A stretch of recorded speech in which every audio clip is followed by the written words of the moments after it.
যেটা হয়েছিল খুবই দুঃখজনক ঘটনা। রাজ্যে পালাবদল হয়েছে, আমরা ভেবেছি পশ্চিমবঙ্গে শান্তি ফিরে এসেছে, কিন্তু আমাদের পূজালি এখনও অশান্ত। তার কারণ আমাদের পূজালিতে যে সমস্ত তৃণমূলী সমাজবিরোধীরা, যারা সমাজবিরোধী তৈরির কারখানা ছিল, তারা এখনও পর্যন্ত ঘুরে বেড়াচ্ছে বহাল তবিয়তে।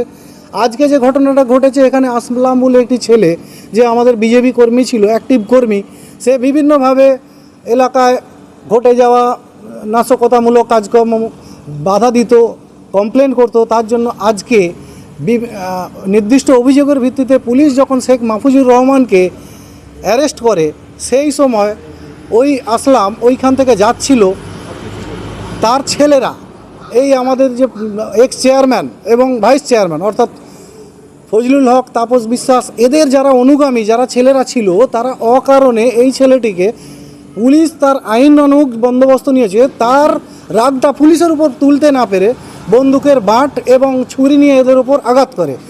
বর্তমানে আসলামের যা অবস্থা আছে, সে বজবজ হসপিটালে ভর্তি রয়েছে। আমরা এই রাত্রি 1টা-1:30টার সময় সবাই এত ভিড় করে এসেছি, সেই মানুষটি এখনও কথা বলতে পারছে না। এই মানুষটি যে কোনো সময় প্রাণহানি হতে পারত। তাহলে এই যে আমাদের অব্যবস্থা, এইটা আর কতদিন?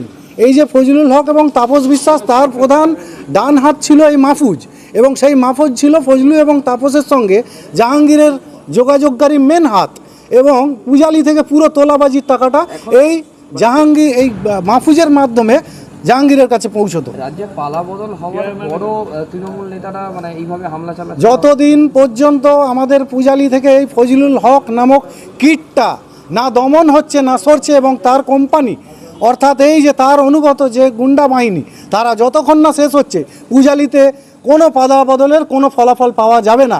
এবং এটাও বলে রাখি যে আমাদের মাননীয় মুখ্যমন্ত্রী শুভেন্দু অধিকারী মহাশয়কে, যে অ্যাকচুয়ালি সত্যিই সংখ্যালঘুরা আপনাদের ভোট দেয়নি, কিন্তু এটা বুঝতে হবে সংখ্যালঘু কারা।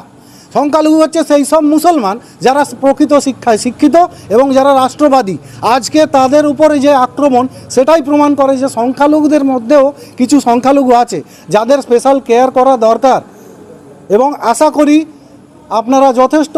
এই মাহফুজুর রহমান যার কথা বলছেন, এটি কোন মানে কিসের অভিযোগে পুলিশ আটক করে, অ্যারেস্ট করে? মাহফুজের বিরুদ্ধে অভিযোগের কোনো শেষ নেই। এই আসলাম তো একসময় প্রতিবাদ করেছিল গাছ কাটা। হ্যাঁ, গাছ কাটা নিয়ে, মাহফুজের তোলাবাজি, ওর বেআইনি কারখানা, জমি দখল, অনেক রকম। পুরানো রাগ থেকেই কি? পুরানো রাগ থেকে হয়েছে, পালা বদল হয়েছে, না হলে হয়তো মেরেই ফেলতো।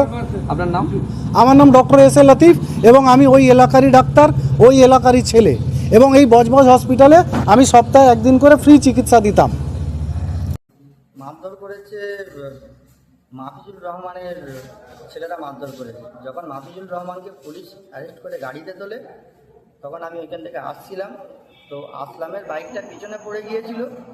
তারপরে একটা আওয়াজ আসলো জোরে করে, সবাই আসলামের দিকে তেড়ে আসলো, আসলামের উপর আক্রমণ করলো। প্রায় 10 থেকে 12 জন আসলামকে একা ফেলে মারছিল, ঠিক আছে, বেধড়ক মারছিল। সেই সময় আমি এখান থেকে আসছিলাম, আমি আসলামকে বাঁচাবার জন্য আমি ওইখানে ঝাঁপিয়ে পড়লাম। তার সঙ্গে আমাকেও বেধড়ক মারধর করেছে, তৃণমূল করতো পূজালি। হঠাৎ করে মানে আপনাদের মারধর করার কারণ কি? মানে মাহফুজুলের ছেলেরা মারধর করেছে। যখন মাহফুজুলকে পুলিশ অ্যারেস্ট করতে যে, তো পুলিশের উপরে আক্রমণ না করতে পেরে লাস্টে আমাদের উপর আক্রমণ করেছে। আসলামকে যখন 10-12 জন মিলে মারধর শুরু করে, সেই জায়গায় আমি পিছনে ছিলাম। আমি আসলামকে সেফ সাইড করার জন্য, বাঁচাবার জন্য আমি গেলাম। ওদের হাতে পিস্তল ছিল, ছুরি ছিল। আমাদের এখানে বেধরন দুজনকে মারধর করে। আসলামকে বেশি মেরেছে, তারপরে আমাকে মেরেছে। আমার পিঠে মেরেছে, আমার বুকে মেরেছে, আমার হাতে মেরেছে। এটা দেখতে পাচ্ছেন, যতটা সম্ভব এটা ছুরির দাগ আছে। ধারালো সময় ওইখানে অন্ধকার ছিল, তো আমরা অতটা ঠিকভাবে বুঝতে পারিনি। আমাদেরকে যখন মারছে, আমরা রাস্তায় যখন পড়ে গেছি। ঠিক আছে। আমার নাম শেখ।